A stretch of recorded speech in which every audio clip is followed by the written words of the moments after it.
I will talk about how can you fix this problem on your Disney app. So all you have to do, so you just click here on settings here. So when you click on settings, it's going to take you to this list here.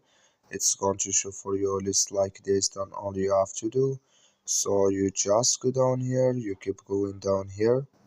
So then you click here on apps.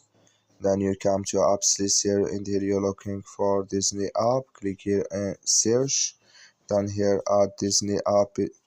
Here add Disney app is going to show for you like this. Click on it. So then it's going to take you to this list here. Click here on for stop. Then you click here on OK.